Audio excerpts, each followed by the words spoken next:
Nous sommes le lundi 14 avril 2014. Bonjour, bonsoir à tous et bonne semaine. Bienvenue dans ce journal. Pulsation à l'essentiel de l'actualité de la journée. À la une de l'actualité, le porte-parole du Premier ministre, Maître Pierre-Michel Brunache, a tenté d'apporter des explications ce lundi suite aux déclarations du président Michel Martelly selon lesquelles les caisses de l'État sont vides. Ce n'est pas que nous n'ayons pas de fonds disponibles, mais il manque de moyens pour réaliser les multiples projets du gouvernement, a indiqué l'ex-ministre de la Justice appelant le Sénat à voter le projet de budget de l'exercice en cours afin de permettre au gouvernement de mobiliser dans un cadre légal les ressources disponibles. Les révélations du chef de l'État prouvent que les fonds du Trésor public n'ont pas été utilisés de manière adéquate, selon le sénateur Jean-Baptiste Bien-Aimé, qui plaide en faveur du renvoi de l'équipe gouvernementale. Au Sénat de la République, une délégation de dirigeants de l'opposition s'est entretenue ce lundi avec le groupe des 6 sur la conjoncture, les questions relatives au vote des amendements à la loi électorale ainsi que la manifestation annoncée pour ce mardi 15 avril était au centre des discussions. L'Association nationale des médias haïtiens dénonce une tendance systématique de recours du pouvoir à l'autoritarisme vis-à-vis de la presse. Le peuple ne reviendra pas en arrière par rapport aux acquis démocratiques, indique la NMH. L'association appelle par ailleurs les travailleurs de la presse à la vigilance et au respect de l'éthique de la profession. L'actualité sur le plan international, un attentat à la bombe a tué ce lundi 71 personnes et fait au moins 124 blessés dans une gare routière d'Abuja, la capitale du Nigeria. Les soupçons des autorités portent sur les islamistes du groupe Boko Haram, dont les attaques ont fait plusieurs milliers de morts dans le nord et le centre du Nigeria depuis 2009. En sport, Tata et le FC Barcelone, ça sent la fin. Selon Sport, le Barça a commencé à chercher un nouvel entraîneur. L'actuel coach du Borussia Dortmund, Jürgen Klopp, est le grand favori. Voilà, mesdames et messieurs, pour le menu du journal.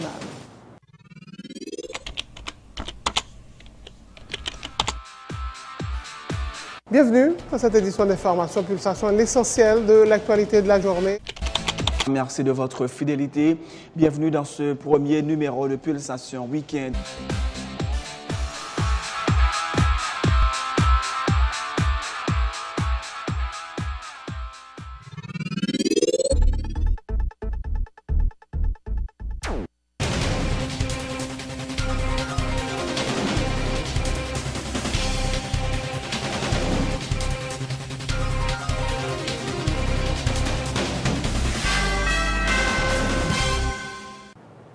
Et encore une fois, merci de votre attention. C'est donc le développement du journal. Le porte-parole du Premier ministre, Maître Pierre-Michel Brunache, a tenté ce lundi d'apporter des explications suite aux déclarations du chef de l'État, selon lesquelles les caisses de l'État sont vides. Ce n'est pas que nous n'ayons pas de fonds disponibles, mais il manque de moyens pour réaliser les multiples projets du gouvernement, a dit l'ex-ministre de la Justice. Il appelle le Sénat de la République à voter le projet de budget de l'exercice en cours afin de permettre au gouvernement de mobiliser dans un cadre légal les ressources disponibles. Maître Brunache a par ailleurs fait état de plan de réduction de la pauvreté d'ici les 5 prochaines années. D'après la Banque mondiale, il y a 56% de compatriotes, nous, de Haïtiens pareils, nous, qui vivent avec moins que $1 par jour. Donc, priorité et Premier ministre et sous l'autre président, c'est travail pour réduire presque à 0% ça. 56% de compatriotes nous font une action nous, tout partout dans le pays qui vivent avec moins que $1 par jour pour mettre dans une situation côté yo capable utile tête utile famille, utile pays et dans toute activité. Faut que d'ici 3-5 ans nous retirions dans la situation ça. Il y a un budget et tout calcul qui fait et leur additionner tout plan ça yo met ensemble son bagage qui t'a demandé à peu près 4 milliards de goudes par année. Moi d'accord avec ça président Martelly dit même expliquer nous ça veut dire. Ça veut dire que nous pour engagement que nous prenons vis-à-vis de la population, pour le travail que nous gagnons à faire la population, pour tout ça qu'a fait, non seulement au niveau plan social, mais dans le développement, dans toute bagaille, nous pas gagner assez cob pour nous couvrir de manière immédiate. Ça ne veut pas dire que pas gagner l'argent disponible pour dépenser. Nous avons des instruments, malheureusement, quand le budget qui pas voté dans le Parlement, et nous avons demandé aux sénateurs pour prendre responsabilité pour voter le budget qui permettre que les ressources qui gagnent, nous capables de cadre légal pour nous capables de dépenser. Et je rappelle nous que pour le dernier exercice fiscal là, et recette l'État a augmenté de 10%. Mais je rappelle nous tout que nous à travers tout le pays, il y a des constructions qui sont faites, il y a des routes, il y a l'école, il y a l'électricité, il y a des bâtiments publics, il y a des programmes sociaux. Donc, il y a un pile de dépenses qui sont faites. L'État n'est pas là pour le faire économie. L'État est là pour le faire service. Depuis le tremblement de terre, là, je dis nous qui écrasé le PIB nous de 120%, il y a une sorte d'amnistie pour Haïti dans la question et dette que le dégât. Ce qui fait que Haïti n'a pas prêter COB. Donc Haïti, malheureusement, dans une situation côté l'obligé de dépenser uniquement ça le gain. Autre son de cloche, la révélation du chef de l'État prouve que les fonds du Trésor public n'ont pas été utilisés de manière adéquate. C'est la lecture du sénateur Jean-Baptiste Bien-Aimé. Le parlementaire plaide en faveur du renvoi de l'équipe gouvernementale. Mais si le président dit pas gagner un goût dans la caisse l'État, l'argent l'État dépensé par 12e. Eh bien, nous, dans 7e mois dans l'exercice là, est-ce que le gars dit que pas gain l'argent? Nous voulons parler de projets qui a fait dans le département, tout département géographique pays, on nous passe pour nous, pas dans quel projet. Dans le nord-est, pas rien qui a fait par le gouvernement. Pas rien dans le nord. Presque pas rien qui a fait du tout. Et c'est le projet, moi, côté barré avec Tol Rouge, c'est l'aéroport du Cap-Haïtien. Nous connaissons un projet qui a commencé depuis la gestion du président Préval. Pas ouais qui ça a fait dans le pays, et nous-mêmes, dans Port-au-Prince, nous mettons regarder tout côté de Tol Rouge, nous ouais c'est bluff quand dans pas rien qui a fait là-dedans presque. De ce fait, nous pas connaissons qui ça, président Matéli, dépenser l'argent pays. Ça a raison à groupe de parlementaires qui t'a toujours dit que l'équipe Matéli Lamotte a dilapidé fonds publics. Nous croyons que si le Parlement, c'est ton Parlement qui est indépendant, tout bon vrai, si parlementaire te respecté et mandat que le peuple a te bayo, yo tout tap supposé mettre ensemble, journée jodi pour renvoyer le gouvernement ça, et le peuple haïtien t'a supposé lever camper pour dire président Matéli, rachement yok li baïté à blanche, parce que yo crasé tout comme peuple haïtien, la mette dans la banque étrangère, nous tendez, et des acquisitions que petit président fait, des amis président, et soit aller dans Miami, dans Boston, on série de monde qui était toujours à domino en papier bois, qui pas tap travail, qui pas tap fanyen, ou regarder qui qualité machine qu'il y a pour les États-Unis, qui qualité caille. Yo gagné qu'on y a, ça démontre nous qui côté tout l'argent pays a passé. C'est équipe bandit légal ça, eh bien li pas veut quitter rien pour nous parce que nous-mêmes ça pas surprendre nous parce que nous t'ai déjà dit depuis le commencement. Au Sénat de la République, une délégation de l'opposition, de représentants de partis politiques de l'opposition s'est entretenue ce lundi avec le groupe des 6 autour de la conjoncture. Jonas Kofi, Mirlande Maniga, Serge Jean-Louis et Thionep Delpé notamment participaient à la rencontre. Les questions relatives au vote des amendements à la loi électorale ainsi que la manifestation annoncée pour ce mardi 15 avril était au centre des discussions. Mirlande Maniga affirme que l'opposition partage la position des parlementaires pour ce qui est des amendements à la loi électorale. Elle dit souhaiter que les groupes qui se réclament de l'opposition participent à la manifestation prévue ce mardi à Port-au-Prince. Son rencontre des 6 sénateurs avec des leaders de l'opposition. Autour de quoi, madame?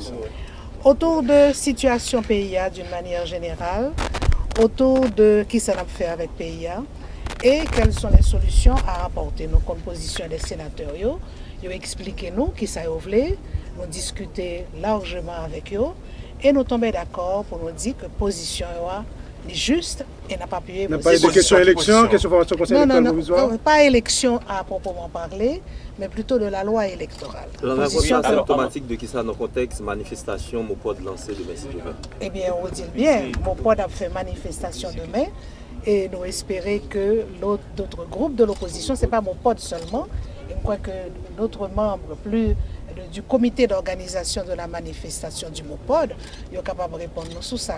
Mais c'est évident que nous invitons parce que nous pensons que aussi bien ça y a faire que ça nous-mêmes n'a fait dans l'intérêt de la nation haïtienne. Électorale, nous-mêmes dans MOPOD, dans RDNP, tout, évidemment, son proposition de loi, son projet de loi, pardon, qui intéressait tout le monde. Donc, nous travaillons sur lui et nous dit que l'objectif de réunion matin, c'est que nous appuyions la position des 6 sénateurs sous loi électorale là. Mais pour les détails, attendez un petit peu, parce que nous avons l'autre rencontre pour nous faire, pour nous finaliser bagaille. Qu'est-ce que tu vite maintenant? Le gouvernement est le principal responsable des retards enregistrés dans le processus électoral depuis 2011, affirmé pour ça par le coordonnateur général du Parti haïtien pour Haïti, Jonas Kofi.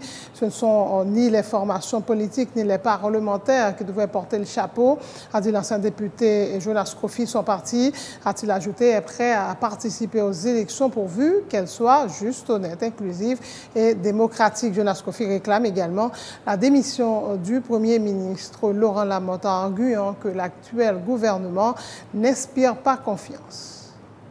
Je crois que Jodia, ni sénateur, ni parti politique, ne sont pas responsables des élections qui ne sont pas organisées dans le pays. Le président de la République, il est monté sous pouvoir en 2011. Il était pour faire élection. Jodia, nous en 2014, il n'est pas arrivé à organiser l'élection. Si il y a un monde dans le pays qui est responsable, c'est le gouvernement, c'est le pouvoir en place là qui est responsable. Nous, même partis politiques, nous voulons aller dans l'élection, mais nous prenons une élection libre, honnête, transparente et démocratique. Je crois que nous avons un gouvernement aujourd'hui qui n'a pas inspiré confiance à la population. C'est la raison pour laquelle nous, même Haïtiens pour Haïti, nous exigeons la démission du Premier ministre Laurent Lamotte. Ensuite, la mise sur pied d'un conseil électoral provisoire qui inspire confiance pour organiser l'élection. Je crois que aujourd'hui, ni sénateur, ni parti politique, ne sont pas responsables des élections qui ne sont pas organisées dans le pays. Le président de la République, il est monté sous pouvoir en 2011. Il était pour faire élection. Aujourd'hui, nous en 2014, il n'est pas arrivé à organiser l'élection. Si il y a un monde dans le pays qui est responsable, c'est le gouvernement, c'est le pouvoir en place là qui est responsable. Nous, même partis politiques, nous voulons aller dans l'élection, mais nous prenons une élection libre, honnête, transparente et démocratique. Pour m'intéresser alors? Le président de la République là, il est allé dans l'élection. Jusqu'à présent, s'il mettait en place fusible, nous même Haïtiens pour Haïti, nous n'avons pas de problème avec elle, mais nous connaissons, un chef de l'État, il n'est pas un fusible. S'il mettait en place fusible, nous n'avons pas de problème avec elle, et nous-mêmes, nous avons marché, nous avons sauté fusible. Les organisations populaires de l'opposition Faux Parquet et l'organisation Tête Ensemble appuient la manifestation annoncée par le MEPOD pour ce mardi à Port-au-Prince pour exiger justement le départ du chef de l'État. Les dirigeants de ces organisations appellent les militants de l'opposition à prendre part à la manif. Roni Timothée et Assad Volsi. Demain, cap 15 avril, là, sous Belay, devant l'église Notre-Dame du Peuple de Secours, nous avons rassemblé pour nous bout devant le palais national. Il ne faut pas que notre tête collée à tout allié. Il dit, demain, si Dieu veut, nous prenons compte ça devant le palais qui fait ne pas arriver. Nous prenons compte ce qui ça en bas de baron qui fait ne pas arriver là. Nous prenons la rue pour nous dire, nous allons dans l'élection avec pouvoir mal fini gagote là.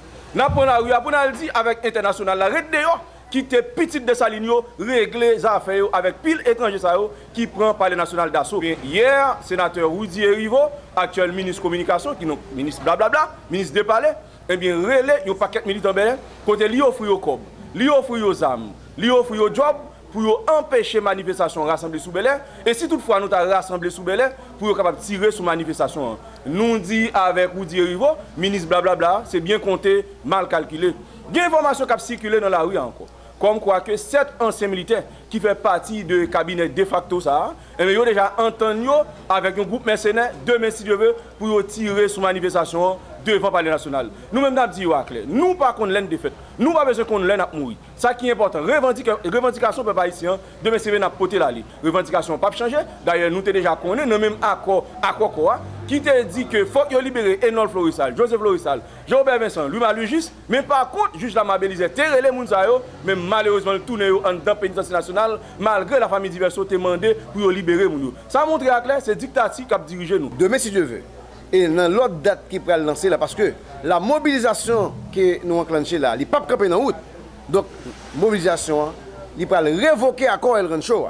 Donc, s'il révoque l'accord El Rancho, donc, pas d'élection avec Mateli. Nous disons clair, nous pas dans négociation avec Mateli, nous pas dans élection avec Mateli, nous voulons que le régime démissionner pour un gouvernement provisoire qui monte avec mission spécifique exclusivement pour organiser l'élection générale dans le pays. Le Conseil épiscopal de médiation invite les 23 partis politiques qui avaient participé à la deuxième phase du dialogue à une rencontre ce mardi 15 avril à 10h du matin à l'hôtel El Rancho. Cette rencontre a pour objectif de procéder à la désignation de 3 représentants des partis politiques pour remplacer les 3 membres de la commission de suivi des accords qui ont intégré le gouvernement à la faveur du remaniement ministériel.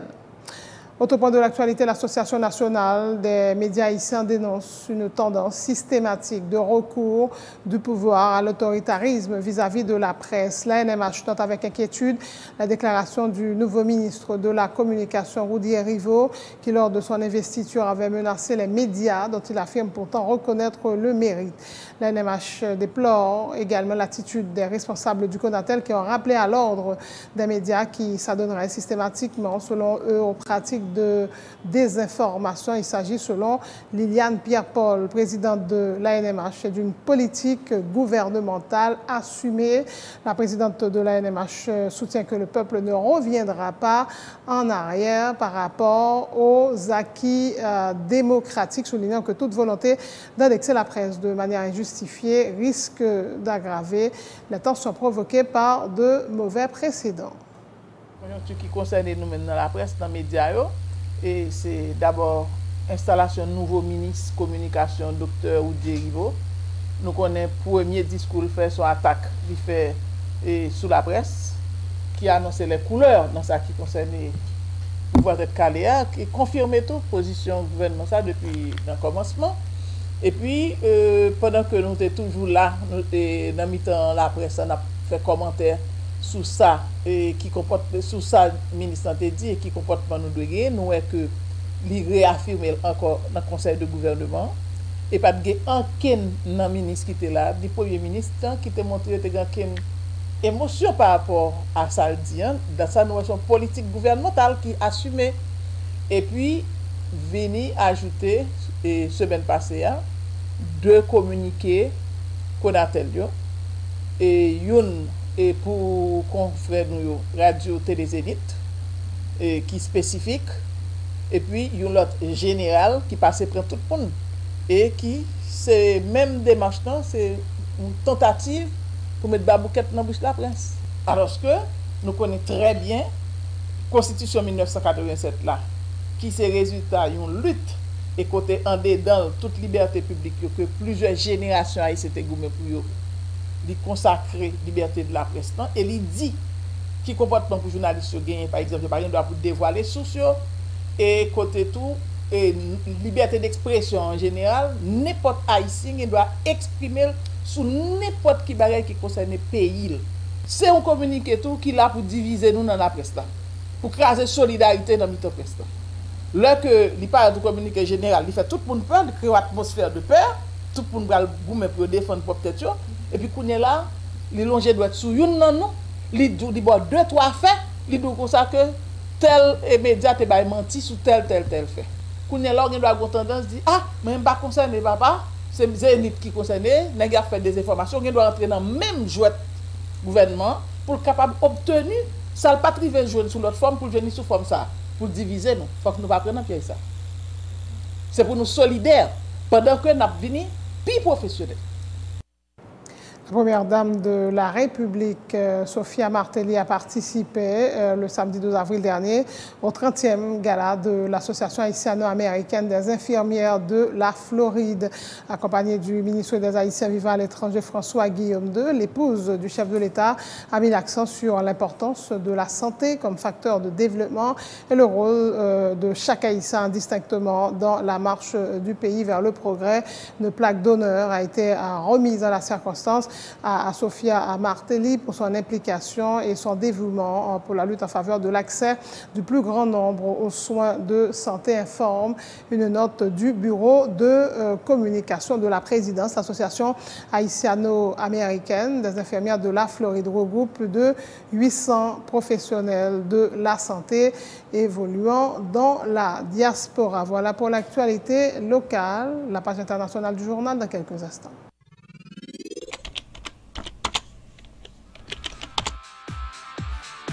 Bienvenue à cette édition d'information Pulsation, l'essentiel de l'actualité de la journée.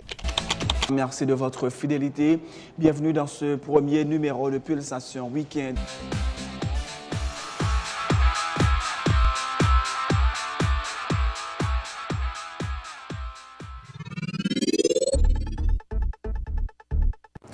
C'est donc la fin de ce journal, le rappel des titres avant de prendre congé de vous, mesdames et messieurs. Le porte-parole du Premier ministre, Maître Pierre-Michel Brunache, a tenté d'apporter des explications suite aux déclarations du président Michel Martelly, selon lesquelles les caisses de l'État sont vides. Ce n'est pas que nous n'ayons pas de fonds disponibles, mais il manque de moyens pour réaliser les multiples projets du gouvernement, a indiqué l'ex-ministre de la Justice qui appelle le Sénat à voter le projet de budget de l'exercice en cours afin de permettre à l'exécutif de mobiliser dans un cadre légal les ressources disponibles.